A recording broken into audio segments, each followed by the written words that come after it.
Salve, salve galera, aqui é o professor Douglas Fontes, mais um vídeo para o nosso canal, mais um vídeo direcionado para os meus queridos alunos, a galerinha aí do curso de Direito da Unifev, mais um vídeo falando em processo penal, teoria geral dos recursos, parte 2, como se fosse um filme, né? Pessoal, relembrando, no nosso último encontro, lá no Teams, nós falamos sobre o plano de ensino desse semestre, nós também falamos e recapitulamos o que foi falado no vídeo anterior, inclusive nós paramos em juízo de admissibilidade. Hoje nós vamos falar sobre condições da interposição do recurso. Primeira coisa, peguem o VAD de vocês, para o vídeo, vai lá no VAD, artigo 577 do Código de Processo Penal. Ele fala da legitimidade, tá? Quem são as pessoas legítimas para recorrer da decisão que foi contrária a ela, que são as pessoas que podem recorrer da decisão proferida por um juiz ou por qualquer órgão jurisdicionado dentro do sistema jurídico brasileiro. Se vocês pegarem no parágrafo único, fala inclusive quem tem interesse de agir. Então, eu vou ler aqui para vocês o artigo 577, para que nós possamos trabalhar e vocacionar nesse sentido. Olha só. O recurso poderá ser interposto pelo Ministério Público, pelo querelante, pelo réu, seu procurador ou defensor. Mãozinha cheia. Então, essas são as pessoas que têm legitimidade para recorrer. Só que no parágrafo único, fala o seguinte, que não será admitido o recurso de parte que não tiver interesse na reforma ou modificação da decisão. E quem que não tem interesse? Por exemplo, pessoal, o recorrente que alega fatos que só interessam a outra parte. Ele não tem interesse. Quem busca uma declaração de caráter doutrinário. Não quero saber o que o tribunal vai falar sobre esse assunto só por causa disso. Não faz sentido. A discordância entre o réu e o defensor com relação ao recurso deve ser colocado por termo. E hoje é majoritário que prevalece o interesse que mais beneficiar o réu. No caso, o recurso. Se o réu quer recorrer, vai ter recurso. Se o advogado quer recorrer, vai ter recurso. Por exemplo, se o advogado fala, não, eu entendo que essa decisão está correta, não preciso recorrer. Se o réu manifestar por escrito, ao ser intimado pelo oficial de justiça da sentença, que ele quer recorrer, vai ter recurso, pessoal. O advogado vai ser intimado para arrazoar o recurso do réu. E uma perguntinha, o Ministério Público pode recorrer em favor do réu? Tic-tac, pode, pessoal. O Ministério Público pode recorrer em favor do réu. Porque o promotor, ele não é um promotor de acusação, ok? Ele é um promotor de justiça. Ele luta pelo que ele entende que tecnicamente é o correto para o deslinde daquela causa. Inclusive, essa questão do interesse de recorrer é uma verificação muito semelhante que nós temos, inclusive, com o próprio direito de ação. Eu já falei isso no último vídeo, tá? Porque naquela seara também se procede uma dupla análise, né? Então, aqui, como primeira análise, nós temos o preenchimento dos requisitos da ação, que permite adentrar o mérito. E depois nós temos das condições da ação os pressupostos processuais. E depois nós temos a análise do mérito da ação penal, como superada na primeira fase. Assim, quando alguém interpõe um recurso, o tribunal, embora o juízo de admissibilidade seja feito em primeira instância, o tribunal também faz um juízo de admissibilidade. Tanto que o professor Renato Brasileiro, ele defende que o juízo de admissibilidade é feito nas duas instâncias, tanto na primeira quanto na segunda instância, porque quando o tribunal recebe o recurso, ele vai verificar se aquele recurso preenche todos os requisitos legais, tá ok? Então, como regra geral, os recursos são interpostos perante o juízo ACO, que é aquele que proferiu a decisão. E o seu julgamento compete a outro órgão julgador, chamado de juízo ad quem. Porém, nós temos casos de recursos que isso não acontece. Por exemplo, o embargo de declaração, ele é direcionado para aquele órgão que prestou a jurisdição naquele momento processual, tá ok?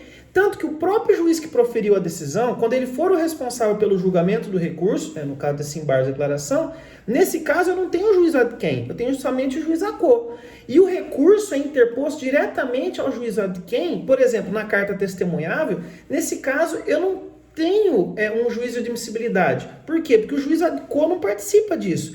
Só o juiz ad quem que vai verificar efetivamente se o recurso é cabível ou não. Tudo bem, pessoal? E para isso também eu tenho que analisar, deixa eu arrumar a câmera aqui, a gente não é muito profissional, né? Então vamos lá. Então, eu tenho também a questão dos pressupostos processuais, que nesse primeiro vídeo eu vou trabalhar com vocês os pressupostos intrínsecos, que é o quê? Aqueles pressupostos relativos ao próprio direito de recorrer da pessoa, tudo bem? Esses pressupostos, nós temos que entender a diferença, porque os extrínsecos são relativos à forma como esse direito é exercitado, tudo bem? Então, primeiro pressuposto intrínseco, cabimento.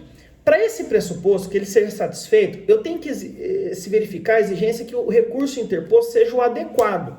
Quer dizer, ele é o cabível para aquilo. Ou seja, esse é o meio recursal previsto na lei para impugnar aquela decisão.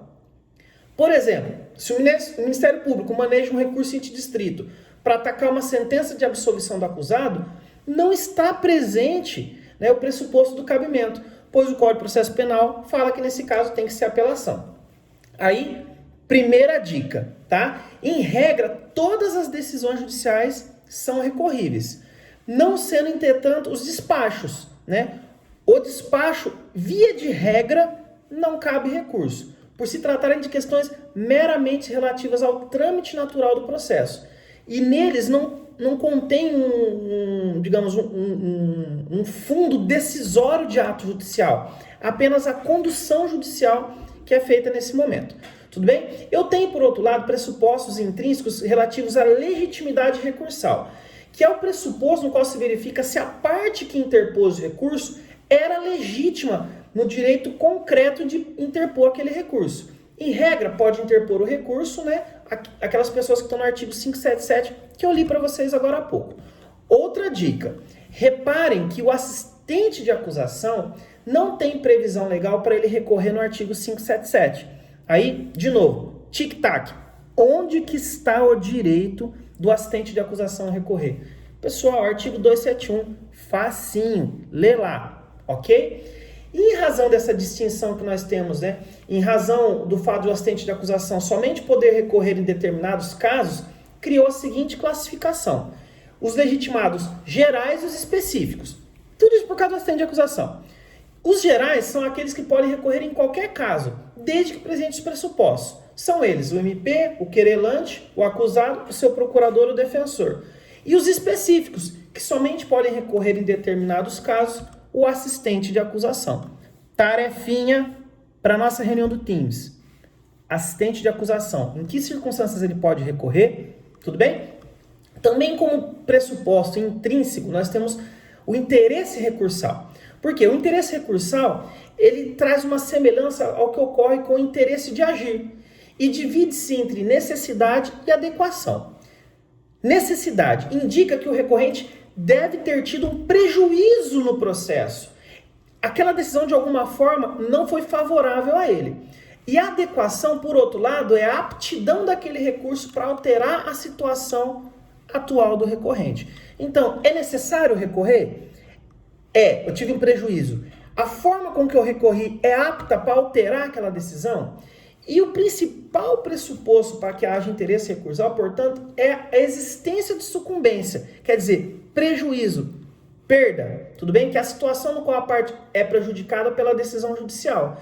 Não havendo sucumbência como regra, não tem interesse recursal. Também nós temos como pressuposto, né, a inexistência de ato impeditivo ou extintivo do direito de recorrer. Pessoal, pode ocorrer, de alguns casos, o recorrente ter em tese o direito de recorrer, mas no caso concreto ter perdido esse direito, ok? Essa extinção ou impedimento ao direito de recorrer pode se dar pela desistência, pela renúncia, ou pelo menos a aquiescência da pessoa. Assim, a desistência vai ocorrer sempre que o recorrente desistir de um recurso interposto. Então, eu interpus o recurso de apelação. Ah, não, entendo que não é adequado, a sentença está boa, desisto. Reparem que o Ministério Público não pode desistir dos recursos por ele interpostos. Mas, embora o Ministério Público não possa desistir, isso não significa que ele é obrigado a recorrer, tá ok? O promotor, ele não pode desistir, mas você não pode obrigar ele a recorrer. Se ele entender que aquela sentença está correta, ele simplesmente pode entender que ele não vai recorrer. Pronto, acabou, ok? Por outro lado, eu tenho também a renúncia, que só pode ocorrer quando existente o direito de recorrer, mas não interposto o recurso, que é o caso do promotor. Ele não pode desistir, mas ele pode renunciar ao direito dele de recorrer, porque se ele entender que não é caso de recorrer. E essa renúncia pode ser tanto expressa, quando a pessoa manifesta o interesse que não quer recorrer, ou ela pode ser simplesmente tácita, quando a pessoa deixa o prazo de recurso e simplesmente não interpõe o recurso. Tanto nesse raciocínio todo, cada doutrina cita a preclusão e a deserção. Tá? A primeira, que é a preclusão, é um fato impeditivo do direito de recorrer. E a segunda é um fato extintivo do direito de recorrer. Por exemplo, a preclusão recursal é a perda do direito de recorrer e pode ser classificada em preclusão temporal, eu perdi o prazo, a preclusão lógica, quando a parte pratica um ato incompatível com o direito de recorrer, ele peticiona alguma coisa dentro do prazo de recurso, como se já se indicando que ele não tem interesse em recorrer. E a preclusão consumativa, quando a parte passa a não mais poder interpor o recurso em razão do fato já ter sido feito. Quer dizer, decorre diretamente do princípio da unirrecorribilidade.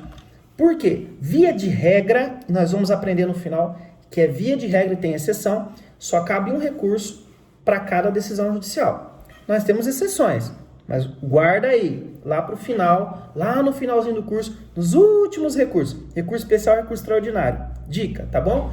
E tem também a figura da deserção. É quando acarreta a impossibilidade de conhecimento do recurso interposto em razão do descumprimento do recorrente de alguma formalidade, que pode ser não pagar as custas processuais, né, do recurso, que é a questão por ausência de preparo, ou existia antigamente em razão da fuga do acusado, mas isso não existe mais, tudo bem? Não se fala mais que a pessoa tem que ser presa para recorrer, tudo bem? Então, esse é o tema do nosso vídeo de hoje, já 12 minutinhos passado aí, então vamos ficar no próximo vídeo para os pressupostos extrínsecos. Beijo no coração, galera, nos vemos no Teams. Juiz, hein?